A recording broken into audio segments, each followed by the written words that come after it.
Well, good afternoon and welcome to our June webinar. My name is David Brown. I am the sales manager, beMatrix USA, and sitting next to me is one of our technical trainers, Travis Fulton.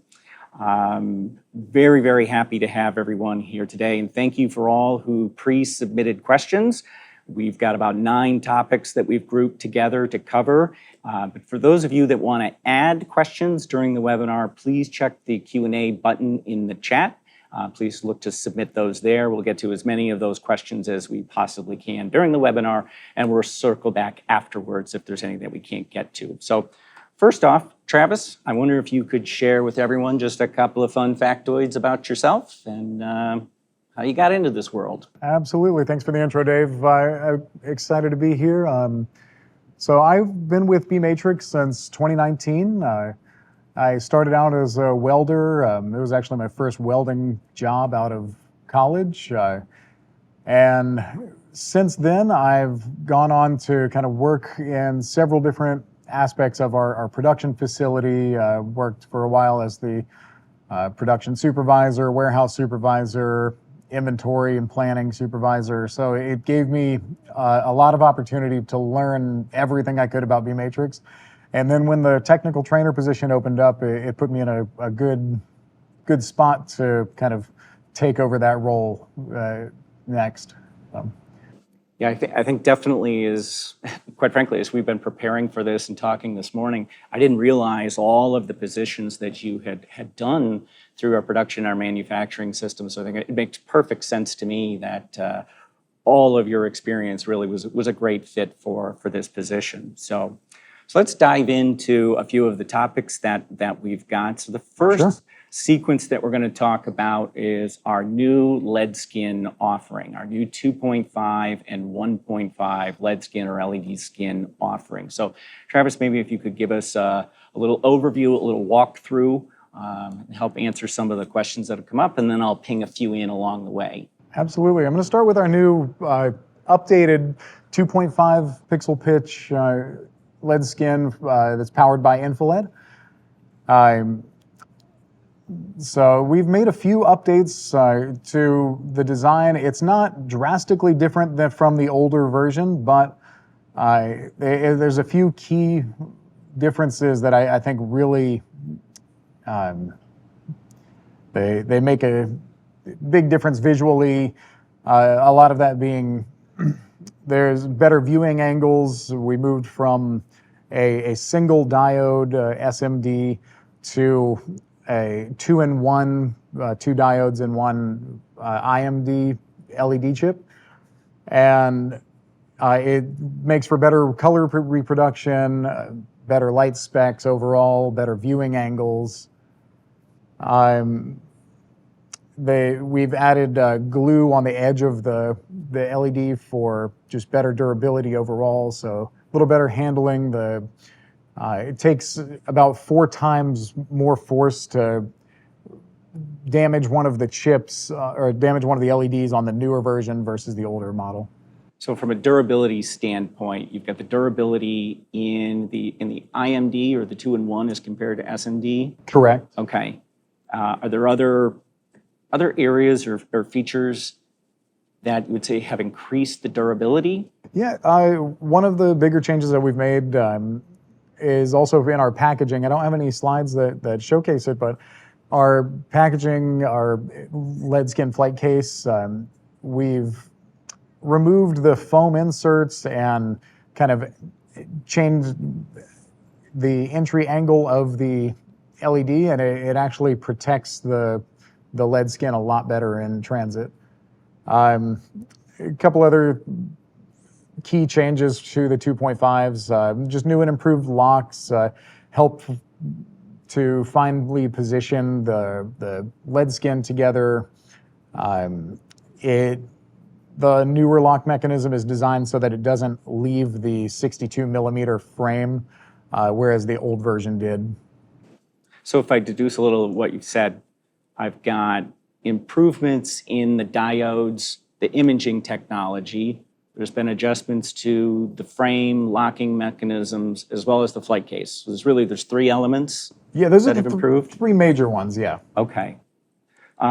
One of the questions that we had, and I'll take this one, is people are asking, are they ready for sale? We are taking pre-sale now. So definitely, if you're interested, please have a conversation with your account manager or account executive. We're ready to push forward there. Any other elements of the 2.5 that you can think of that stand out that are important? There's a few minor changes to the shaders or the LED masks that were made. So instead of having 16 different shaders on the grid, there's only 4 larger shaders now. That's really only going to matter to the people that are repairing the LED, but it is a significant improvement over the previous model. Great. So I'll go back. Strongly suggest have a conversation with your account executive folks so you can dig into some of those details a little bit deeper. So let's talk about the 1.5s. Absolutely. Since that is really a very new product. Yeah, so the 1.5s are being powered by a new company called Unilumin. As of earlier this year, they are an IF Design Award winner. Pretty prestigious global award. So one of the major differences, you'll hear me using a lot of 3-letter acronyms, SMD, IMD, COB. One of the bigger changes we've made going from the 2.5 to the 1.5 design is that we've moved to a COB. So if you look at from left to right, we're looking at the SMD, IMD, and COB. SMD is kind of the older legacy model of our 2.5s. IMD is the newer 2-in-1, which essentially takes that same SMD model and makes it a little smaller, puts it into the same housing. So you've got two diodes that fit within one housing.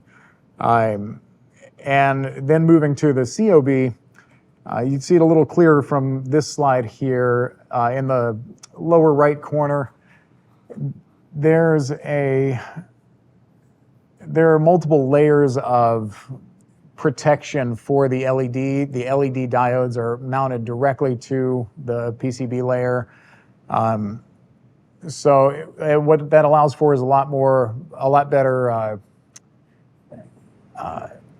it gives you better resolution overall with the smaller LEDs. It's much more durable, a much smoother finish. If you're looking at the picture to the left with the 2.5 versus 1.5, you can see how much smoother that finish is on there. And when you're up close to it, it really makes a big difference to the picture. So as I'm sort of learning some of these elements, to the layman, it definitely looks like the surface of the 1.5 appears to be a lot more smooth. I don't necessarily see the 2-in-1 pixels or the pixels standing out. So am I correct in saying, in terms of how those layers, I get there's a lot of layers there, that we have better protection of absolutely. the diodes there? Okay. Yeah, much more durable design, a lot finer detail. There's some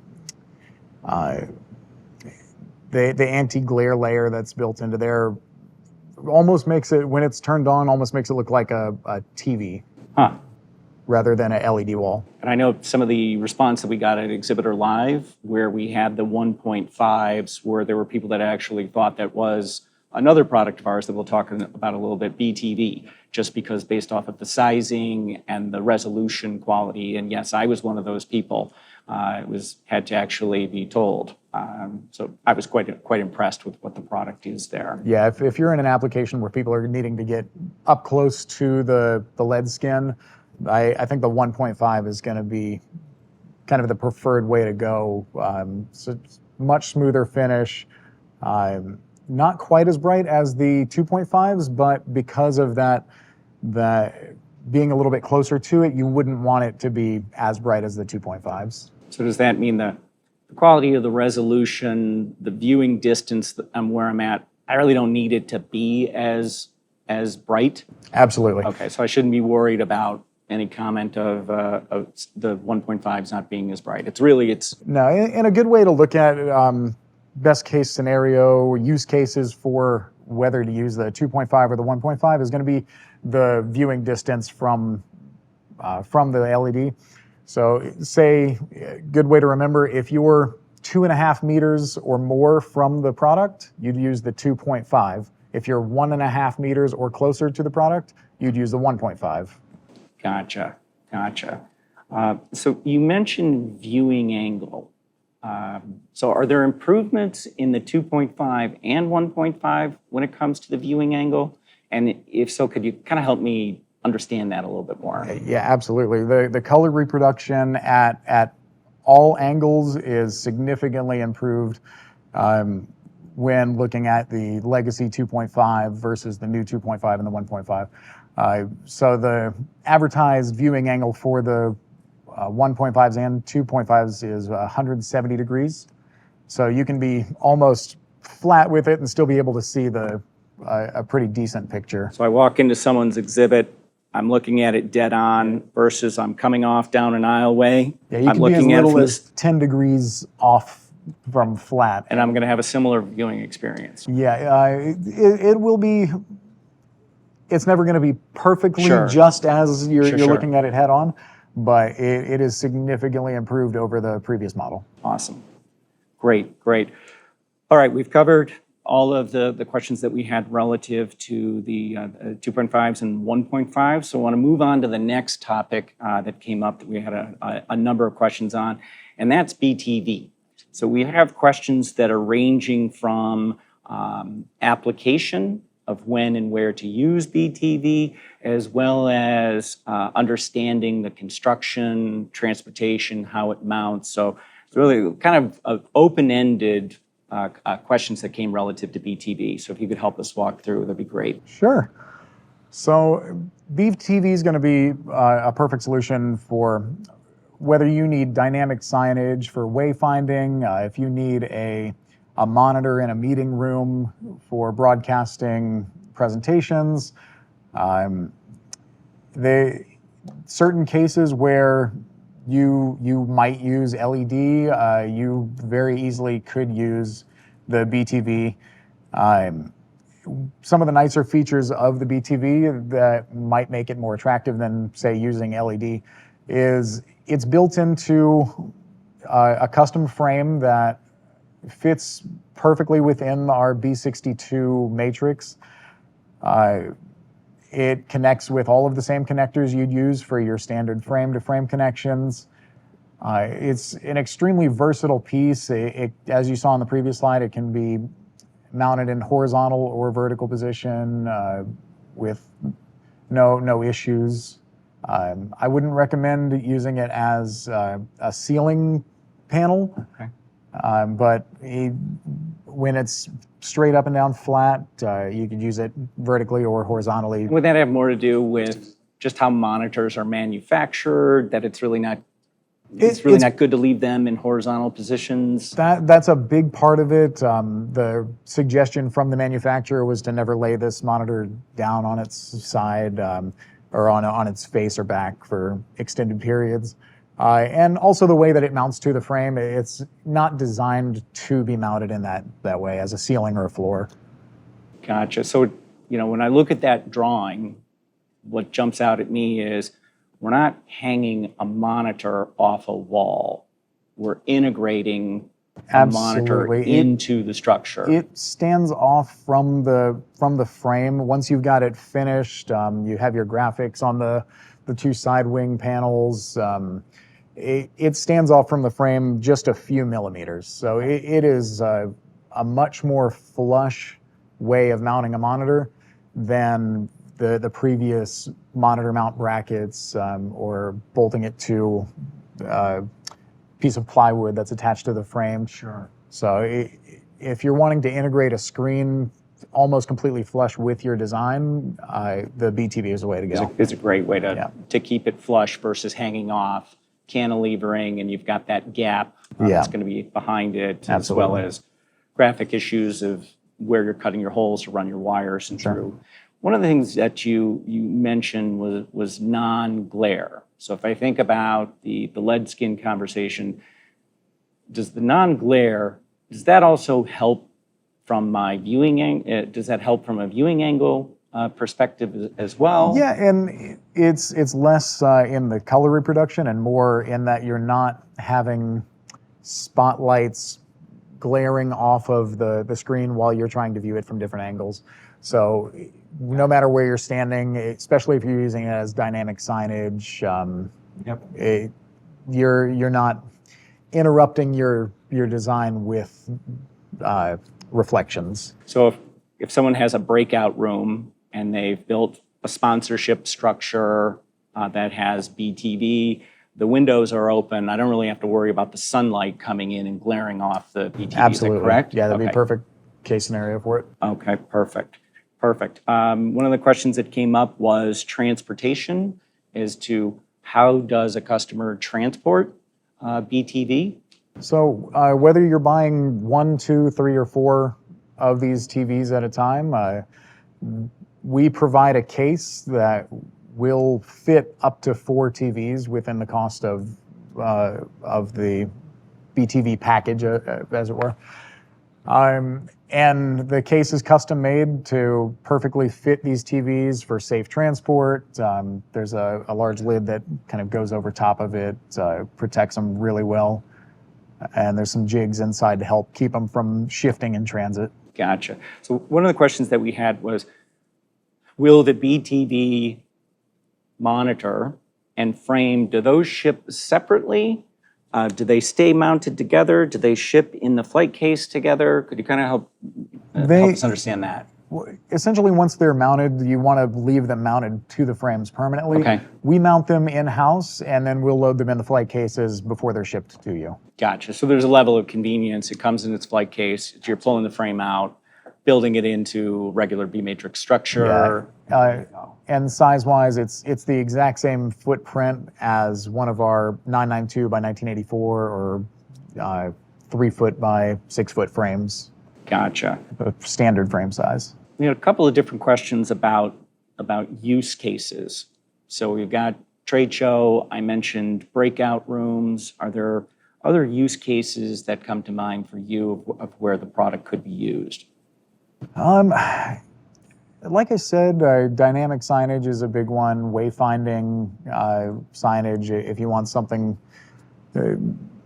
that's... It's like dynamic signage, and I interpret that a little bit as directional signage. So I'm walking through a building. Is that the type of application? I mean, also in a place you may have put a graphic before that takes up that same footprint, and you decide you want to have a TV in that spot with the same graphic, and then maybe also a video that plays along with it. Gotcha. So change of sessions. So rather than having to change out graphics on a daily basis or have schedules that are very small, it could be dynamic through the use of BTV. Yeah, or if you're having a pop-up shop and you need to have a menu board, this would be a great solution for that as well. Gotcha.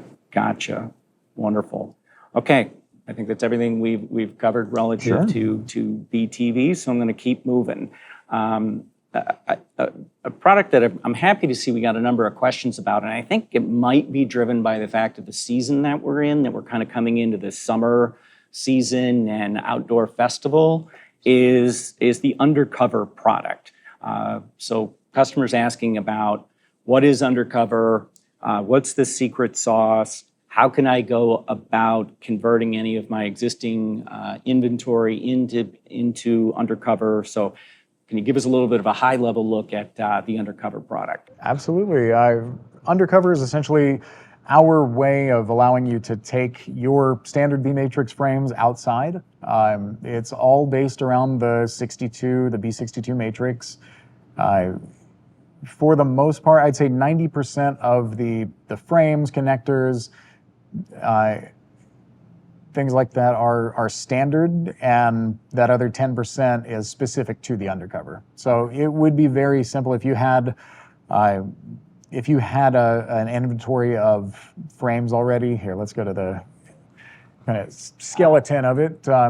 If you've got an inventory of frames and you're wanting to turn it into an undercover, that's absolutely something you could do. There's a few parts when it comes to the membrane that goes on top of the undercover to mount it that are specific to undercover. There's also a header frame that is welded, is reinforced welded that you'd have to add, but in total we're talking maybe 6 frames or so that are non-standard sizes that you'd probably want to add to your inventory to be able to create the undercover. Gotcha. So if I'm an existing beMatrix customer and I have a large assortment of frames, to create an undercover, what I'm hearing is I need the weights, the support brackets, the membrane that kind of will help water move away, a couple little connectors, and a header frame. Yeah, that's essentially it. I mean, the sides and the ceiling are standard size frames. There are 992 by 2976 frames. The back wall are non-standard sizes, and what that allows for, the back wall is slightly shorter than the sides, and Has to create that angle. yeah, for and that's the exactly roof what it's line. for, is just to create that angle to allow that water runoff on that waterproof membrane. Gotcha. So undercover, in essence, is going to allow people to move from that pop-up tent. I don't want to say the manufacturer name. That pop-up tent, which kind of looks backyardish, to something that's more pavilion, more polished, more elegant. More polished. It gives it almost a rather than a temporary structure, it looks a little more permanent, a little more purposeful. So one of the questions that we had about undercover was, and I think it's people thinking very much trade show, was, can I make 10-foot wide? Can I make 20-foot wide? Can I make 30-foot wide? Is there an ability to scale and increase the size of an undercover? Yeah, because this is built on the B62 matrix, there's really not a lot of limit when it comes to your imagination. You can absolutely put 2 or 3 of these together to make it 30 feet wide. The membrane, we sell one size. It's essentially a 10 by 10 membrane, but you can add multiples to that in a row, and so you can scale it up. Yeah, absolutely. There's multiple membranes, and there's also, so one of the things that stood out to me that I've been impressed with since joining beMatrix was, this is a simple thing, are the weights that get used.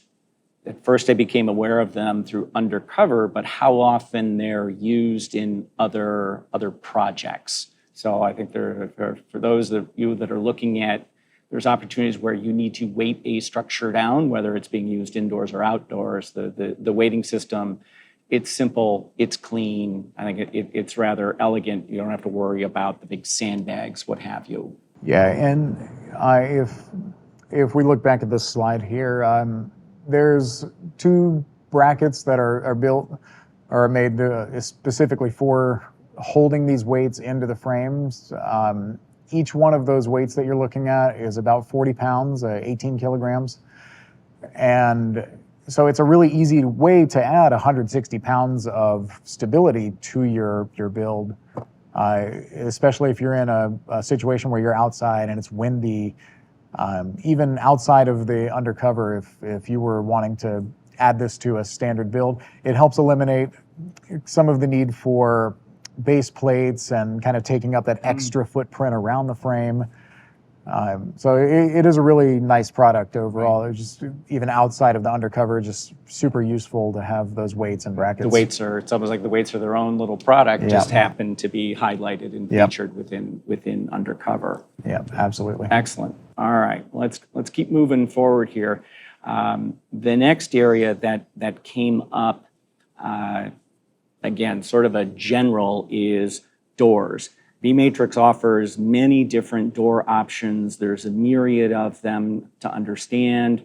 The ability to have a left hinge, right hinge. Can you help me understand a little bit more about doors, and then maybe some of the features that go along with them? Sure. So we offer a couple different styles of doors. There's our Eco door that we offer a keyless entry electronic lock on. our anode door that is only offered with a lock and key at the moment. And then there's our counter storage doors. It sounds a little more like what you're asking about is our personnel doors, so the eco and the anode door. As far as what you mentioned about switching them from left to right or having a left and right version, either the eco and ano can both be switched from left to right very easily on site.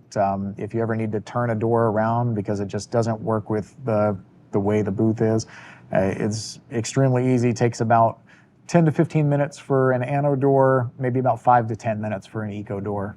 Gotcha. And would you say that's 10 to 15 minutes with a person that has a level of experience like yourself? Someone like me who's never done it, should I expect it's maybe I'd 20, say for 25 me, for me it would take 10 minutes. For you, it might be 15. Okay. So it's a short learning curve. Absolutely. Okay. And we do have documentation. If you reach out to us after this webinar, that we can send you kind of a how-to step-by-step process of switching those doors from left to right if that's something you're needing. Gotcha. One of the questions that just popped up was, I think based off of the slide, do you have any sliding doors, pocket doors, or something that acts like a French door? We have all three. So our sliding door, we have two different versions of sliding door. One is we call it our Pro version, and it is very much a pocket door. It's all fully assembled. The main door will slide and hide away into the secondary frame. We have another version of our sliding door that it comes unassembled. It's just a few different size frames that make up the sliding door. There's a track that you have to mount to the frames. And it's essentially hanging, and it slides one behind the other. Gotcha. And so I'm assuming, but please confirm, we have documentation for people to be able to see how to assemble, how to install that sliding door. Yeah, absolutely. Okay. And both sliding doors right now, I believe, are special order only. They're not something we typically keep in stock, but Can be made to order? No, it can be procured. We can order them, and they'll come from our European facility. Okay, so those would be manufactured in Belgium. Okay. Correct. So you mentioned professional doors. So I think of like doors that are being used for conference rooms, storage. There's that angle, but then you also mentioned storage doors. Yeah. Kind of separating the two. So they're really just smaller doors that have a combination lock that fit. Say if you needed to put a door inside of a counter that you're designing, our storage doors would be the perfect fit for that. Again, they're just built with our standard framing, so they fit right into any beMatrix design you could be working on. Gotcha. Now, are those doors, is it really just set sizes, or is there any flexibility to to create a unique size? I can't think of the word. There is definitely some variability to the doors. If you work with your account manager to kind of figure out the exact sizes that we can make those doors to, but it is a pretty wide range of sizes that are available. Gotcha. Okay, just let me run through, see if there's any elements of doors that I missed. One of them that just popped up is from a graphics perspective, can I utilize SEG with doors, or do I use just hard panel or direct to print graphics?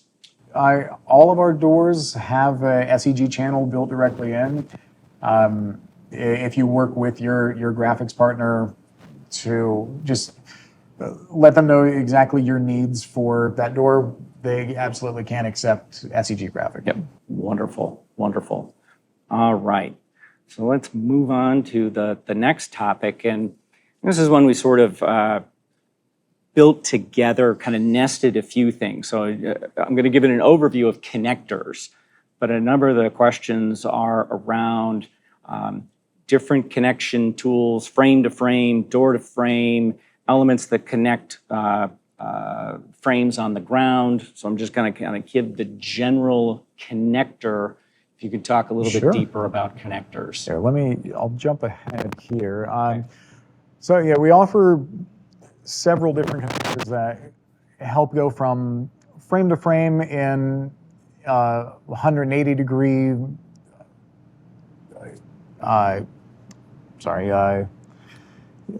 Inline connection. orientation. Yep. Yeah, inline connection. But we also offer several others that allow you to mount them at 90 degrees and a few different angles in between. So we have some corner posts that allow for angled connections at 135 degrees, 60 degrees, and 45 degrees. We've also got an adjustable 4-pin connector that you can essentially take 2 frames and add a hinge to them to achieve any custom angles that you're looking for. And when you talk about pins and pin connectors, are you mainly referring to the element that's going to go onto the ground that I'm going to put my frames on, so and then put a pin on the I've top? actually got a couple here with us. So this is a small sample of what we're referring to as pin connectors. This is a 4-pin 180 degree connector, and your frames are essentially going to split the connector here, and then you can use one of our M8 bolts, just a standard M8, to go through the frame into that connector.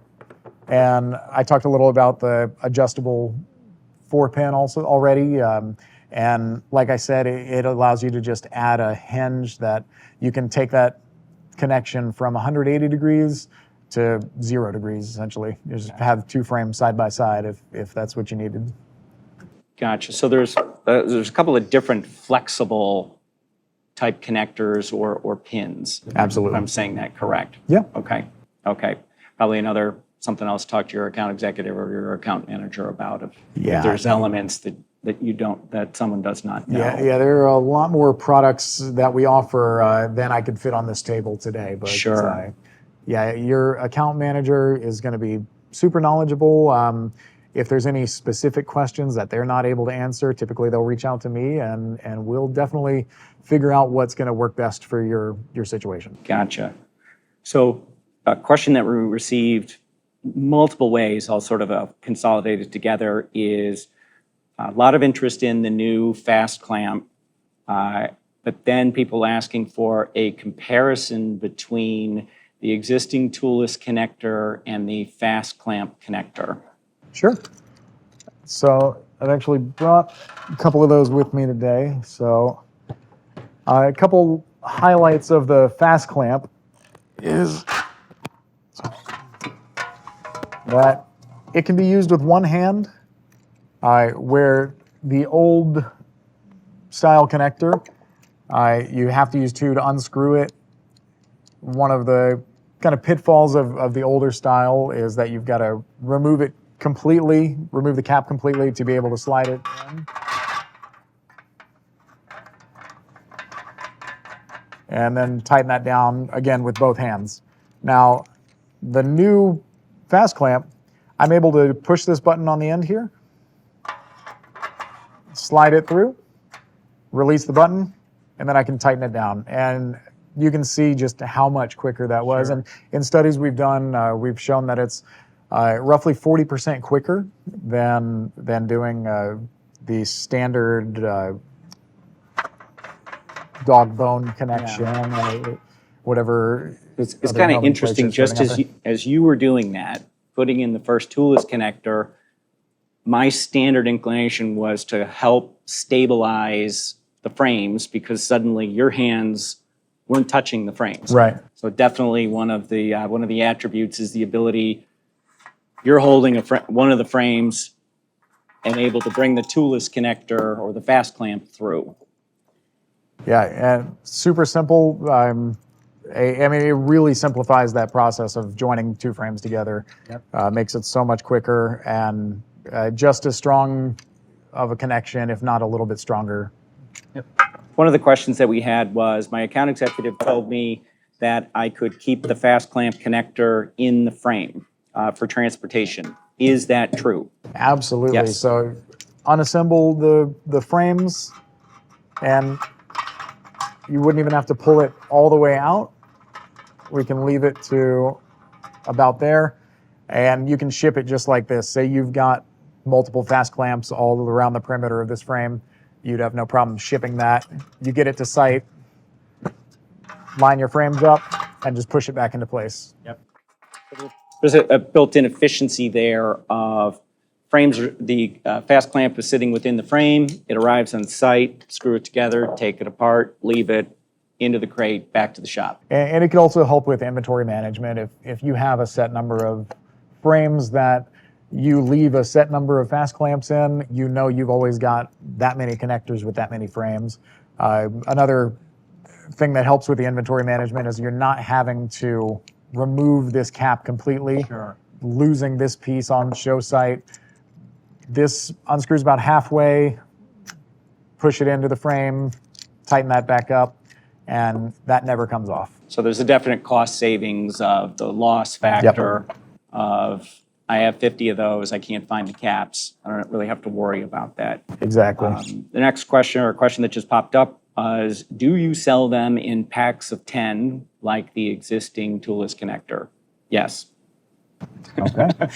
That's a simple one, and There you I go. knew the answer. I knew the answer to that. So, all right. So connectors.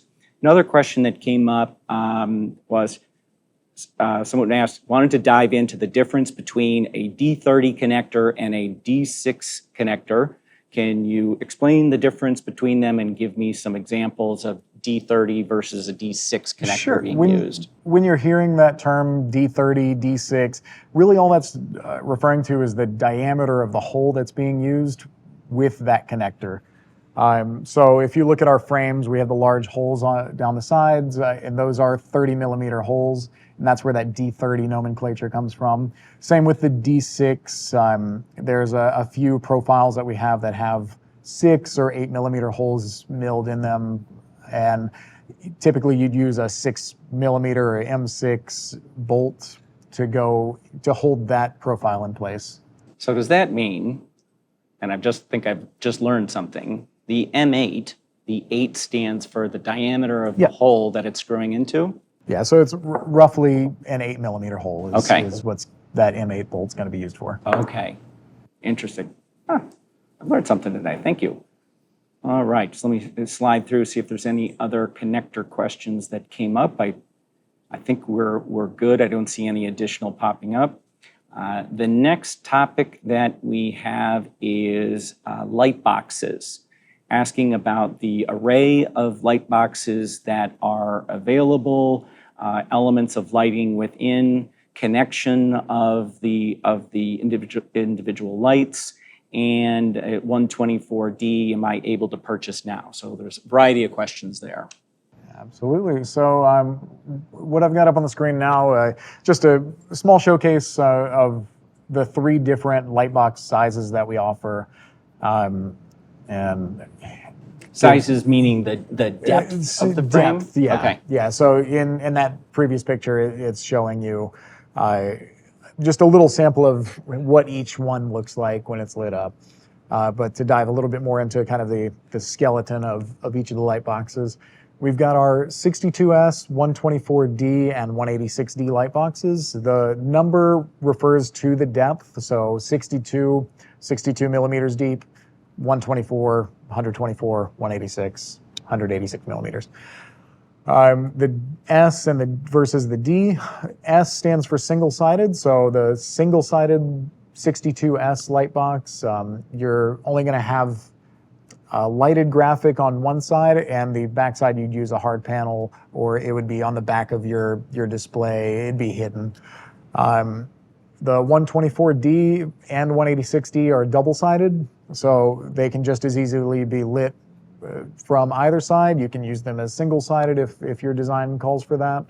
It really just depends on how you mount it in your design, or whether it's freestanding. Both the 124 and the 186 can be freestanding light boxes. Gotcha. So even though the D is there for double-sided, the 124 and the 186 can be used as single-sided. It's just putting a blocker on on one side, so you're just lighting up the that front size. Exactly. Okay.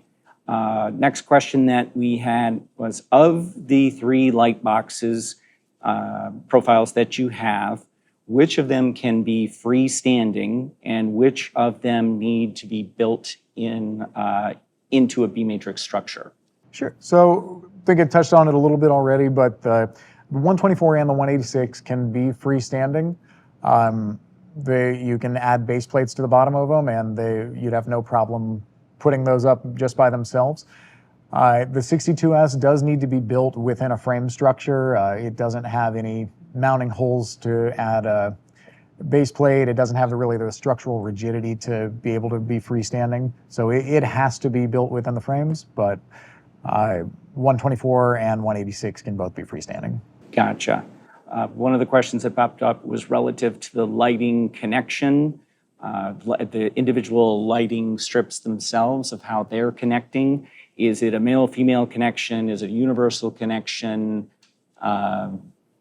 Sure. So when we're referring to the light strips in each of the boxes, each box has its own specific lighting. So 162, 124, 186, they all have their own unique light strips, and they can't really be interchangeable. Something really neat on the new 124 light boxes is that it's neither male or female connection, that the strips can be connected together. You just flip one upside down, and there is, like I said, there is no male female.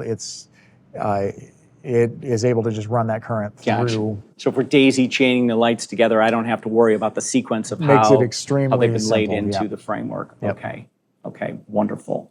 One of the questions was the 124D available? And someone else asked if they could pre-order. In essence, yes, we could be quoting them. We can be quoting them now. Let's look to see any other additional questions. Got 1 or 2 others popped up. I'm going to hold off on those until a little bit later. The next chunk topic that we had, and I think we're going to start with a pronunciation lesson, is first what I thought when I joined the company was the Easy furniture line. Can you tell us how to actually pronounce that? Up to a few days ago, I was saying easy, but I've since learned that it is pronounced easy. I guess it's the Dutch translation of the word easy, and that's what this furniture is. And it's pre-assembled, so it shows up to your show site, and you put it in place, and that's where the easy comes from. So one of the questions we have is, can I combine furniture elements, and also does beMatrix provide countertops for the Easy furniture line? We offer a standard countertop that it's not necessarily customizable.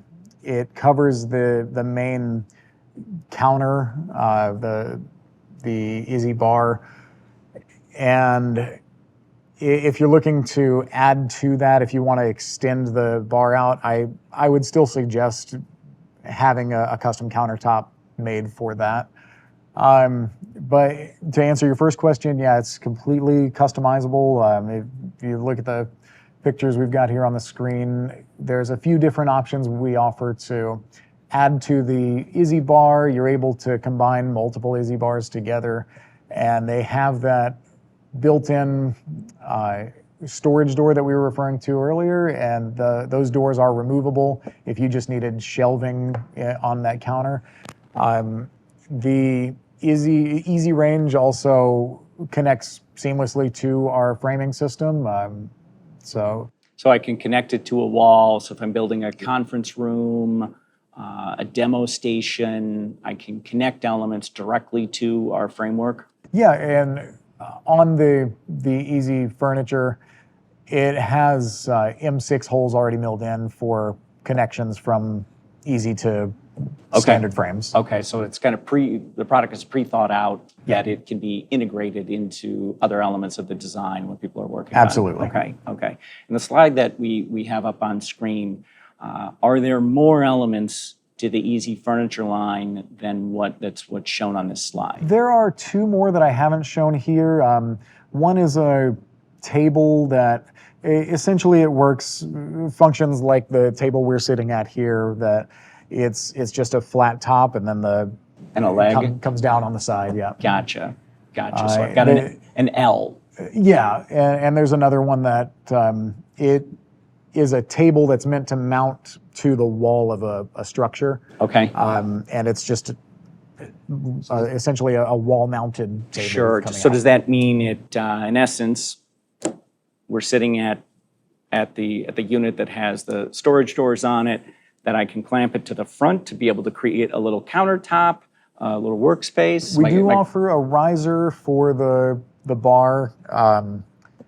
And yeah, essentially what you're saying, you could turn it into a podium or a lectern by adding that riser. It gives you a little bit of workspace behind and then a showcase riser on top. Gotcha. One of the questions just popped up is, I think you already touched on this, but are the Easy Furniture pieces, are they pre-assembled or do we have to assemble them on site? As far as the individual pieces, so if you're looking at the bar that has the doors built in, they're completely pre-assembled. They come just like what you're seeing on the screen there. And then you would just add the other elements together as you'd need for your design. Gotcha. So I can kind of do a little bit of a Lego thing and build some of the sections together to create something unique. Yeah, and they're very lightweight, very easy to move. So it's definitely a nice feature to have if you're needing a quick countertop just thrown up at the booth site. One of the questions that popped up was, for the Easy Furniture, does beMatrix provide packaging, provide crates for Easy Furniture, or would they be shipped to me on pallet and we use our own crates? When we ship out the Easy Furniture, it is in a box, a cardboard box, and then however you need to kind of redo the packaging for transit is... For the other elements that are shipping. Is okay, up to so you, yep. beMatrix will send it out in a box for ongoing use. Customers either going to palletize it themselves or fit it into a crate that they've manufactured for other elements. That being said, the boxes are fairly hefty, so Okay. I don't know how many trips they're going to be able to take and survive, but they'll at least last a few. Gotcha. So it's not designed to be a throwaway, a one and done. It will get, depending on how you take care of it, and how you can get some additional uses out of it. Absolutely. Okay. Wonderful.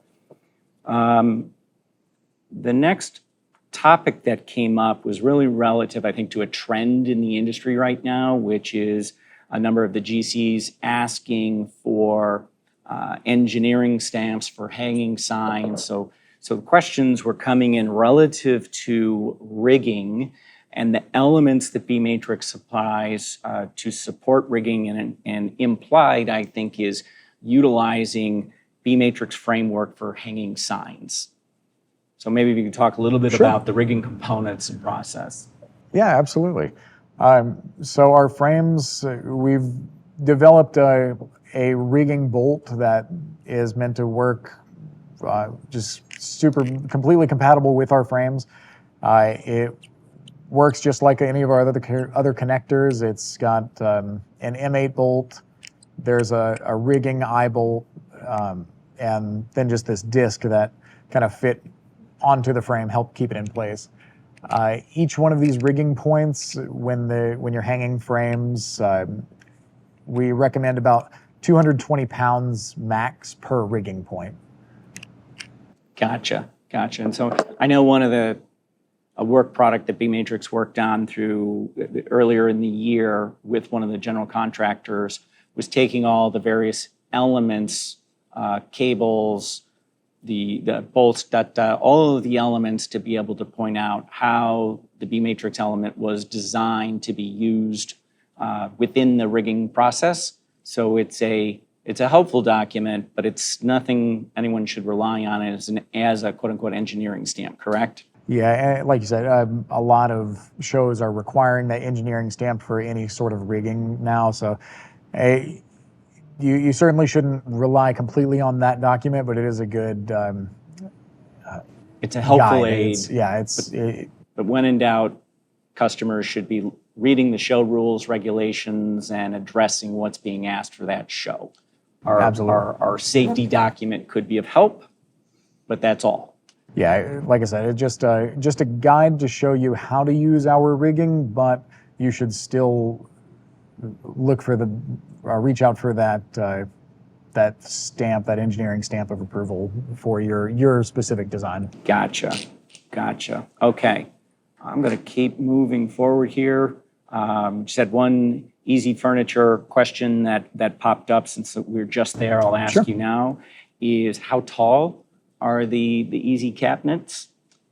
They are our standard 992 height, so just about a meter height, and they're about 620 millimeters. So if you're imagining a 16-hole high frame, and then it's about 10 holes deep, and that makes up that Izzy bar that we were looking at. The countertops, I believe, they sit up a bit higher. I don't have the specs in front of me, but I believe they're almost a meter and a half. Gotcha. Okay, so that's something we can address in follow-up after the webinar. Yeah, and any documentation on the Izzy furniture, I can send anybody that's and again, interested. when in doubt, reach out to account manager, account executive. Okay. The next chunk of questions are really around the what I'm going to call the pop solutions. So it was a bit of the pop out product and pop in. And the first specific question is, what is the difference between the two? Can I use them indoors or outdoors? Sure. I'll hold right there because there's a lot to that question. Real quickly, I'll touch on the pop in first, and then we'll go to the pop out, and then kind of discuss the differences. So pop in, our standard pop in design is about a 10 by 10 square foot footprint. And it's designed to be used with our glass frame profile, but it's completely compatible with all of our B62 based framing solutions, light boxes, things like that. You could have lead skin built into one of the walls. So super versatile for just a pop-up indoor a store within a store meeting room, concept? Store, Okay. yeah, pop-up store. So whatever you really need it for, but it's designed, its primary design function was to work with the glass framing, so you could essentially build a completely glassed in box. But like I said, completely compatible on all three sides with framing, lead skin, light boxes, things like that. Gotcha. So a different take on a conference room or a semi-private area that it can have the elegance of a corporate meeting room or a retail meeting room. So one of the questions was, is the secret sauce to the pop-in really the glass frame? And is there a door solution for the pop-in? So we have our only glass door we offer is one that works for the pop-in. It still has an aluminum door jamb, but you'd have to source your own glass, but we provide the door jamb, the threshold, the closers, the hinges.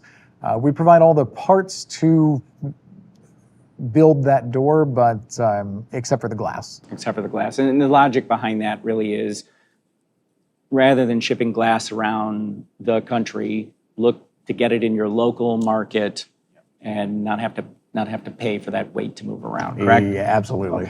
Okay. So just for clarification, for the pop-in door, we sell the components to be able to make that door, but again, the glass would be sourced by the customer. Is that correct? Did I understand correctly? Yes. Okay.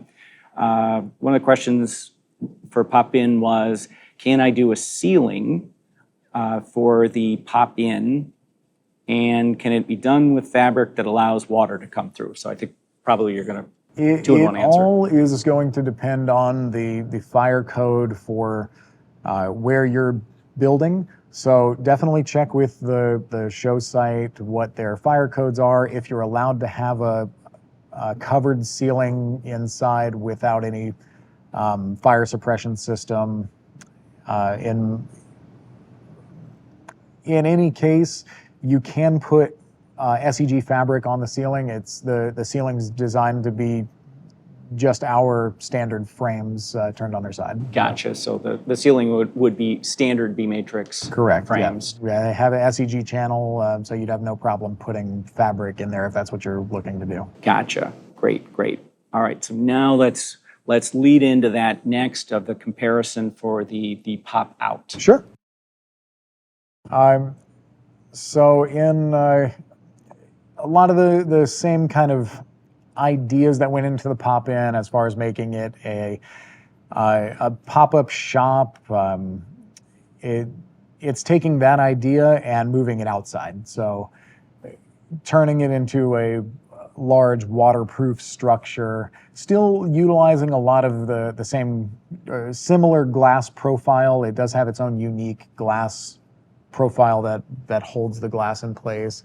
Again, we don't provide any of the glass, but we provide the hinges, handles, locking mechanism. All comes with the pop out. And then as far as how you're going to clad it, whether it's frames, glass, wood, that's all up to you. Gotcha. Kind of One of the questions that just popped up is relative to glass, does beMatrix provide recommendation for the type of glass and thickness of glass to be used with the pop out? For the pop out, I don't have that. I don't have that in front of me at the moment.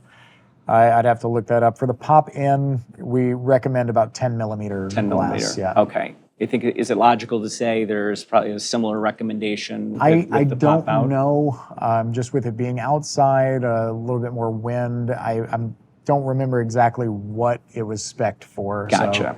So, I can certainly send that those specs to whoever it is that's asking. One of the pop out questions was, do I have to use glass frames, or can I use standard beMatrix frames to enclose the structure? Yeah, all four sides can be standard beMatrix frames. It's the footprint of what you'd use. It's a 10-foot high frame, and you can absolutely use frames, glass, like I mentioned, wood. There's plenty of different options you can use for kind of cladding the pop out to make it really versatile. Another question that popped up is, does beMatrix provide climate control to go inside of the pop out? I'm interpreting that as heating if it's winter, air conditioning if it's summer. We don't. I believe there's an access panel to be able to use climate control along with the pop out, but that's nothing that we provide along with it. Yeah. The for heat, it seems like you put a space heater inside. HVA, if it's HVAC, you're putting a hole in top and you're dropping piping in. Yeah, that would all be up to the client to translation. kind of It's figure that one out. Yep. Gotcha. Okay. Let's going through other. I think that's all of the pop out questions that came. I'm going to move over now to some of the live questions that have been popping up that I haven't gotten to. One of the first ones was, will the lead skin system be introduced for edges, corners, and frames? So I'm kind of interpreting that as corners, like perfect corners. Yeah, so on our legacy product, the Legacy 2.5s, we did have a perfect corner frame that allowed you to wrap that LED from edge to edge. I believe our R&D department is working on something, but we don't have anything out at the moment that's specifically for the new 2.5s or 1.5s. Gotcha. Probably in the idea hopper is I believe so, my instinct there, knowing that with the perfect corner did exist Right. for the legacy product. All right. Next question that came up was fixing bent corners or channels on frames. Does beMatrix offer a specific tool to be able to fix bent channels? So I'm interpreting that as like the SEG channel gets pinched. Nothing at this time. I don't know if that's, again, possibly something R&D is working on, but it's nothing that we have at the moment. Gotcha. So maybe the platypus or a good old flathead screwdriver. That would be my recommendation. A skilled hand and a flathead screwdriver, in my experience, has been pretty useful. Gotcha. I think this is a similar question in essence. Given design consideration, has beMatrix given design consideration to clipping the frames at the corners to allow continuous SEG channel? We've done some testing with cutting the corners for the SEG to be allowed to cross frames. What we've found is that it diminishes the structural integrity of the frames pretty significantly, and it's not something we really recommend for our clients. If having that smooth transition for your SEG channel to go from frame to frame, if that's something you're after, we do offer something called our T-Rex, and it's specifically designed to notch out the perfect amount from the silicon edge on your graphic to be able to make that smooth transition across the frames uninterrupted. Something else you can do is to reach out to your graphic provider, and in most cases they'll be able to, based on your frame schematic, they can notch out the graphic for you. From my previous experience in graphics, I would definitely be relaying that expectation to your print provider, your graphic provider, for them to be notching ahead of time. I understand the concept of snipping the frames, but you're jeopardizing the integrity of the frame over the long haul to compensate for how the graphics have been prepared. So I love the idea of having a T-Rex on site, because if you find there's panel combinations maybe aren't exactly what was expected, and there's a break there, snip the silicon, pop it in and go, and maintain the integrity of your frame over the long haul. Yeah, much quick and easier to cut silicon than it is to cut aluminum. So. Yep. All right. Well, we're just over an hour right now. Thank you for everyone for staying with us. Let me just clip through and see if there are any questions that we missed. I think I've got everything for the moment. So from a wrap-up standpoint, Travis, any words of wisdom you would like to leave folks with? I just in my tenure with beMatrix, I've been extremely impressed with the ideas that people come up with. So let your imagination go wild. I've yet to find too many designs that we haven't been able to achieve through with beMatrix framing without doing a lot of custom work, and custom framing is absolutely something we offer as well. So if you have any crazy angles that you're wanting to add to your design, you get with your account manager and kind of work through what design is going to work best. They can work with our CAD department, but really be imaginative. I think that's the best advice I can give when working. It's amazing what you can build with the product. So I think takeaway for me is the volume of questions and comments that we got relative to connectors. I think there's really something meaty there, and probably a good opportunity to spend time with your account executive, account manager, or to attend one of our academies. B Academy, utilize the tools on the website through B University to understand the depth of connectors, pins, joining sets that are there to facilitate that creativity. There is one more question that popped up, if you don't mind. Sure. I'm going to throw it out there. It's going to take us in a little bit of a different direction. Question is, are the Easy Furniture cabinets, Easy Furniture, are they loaded within the BCAD software product?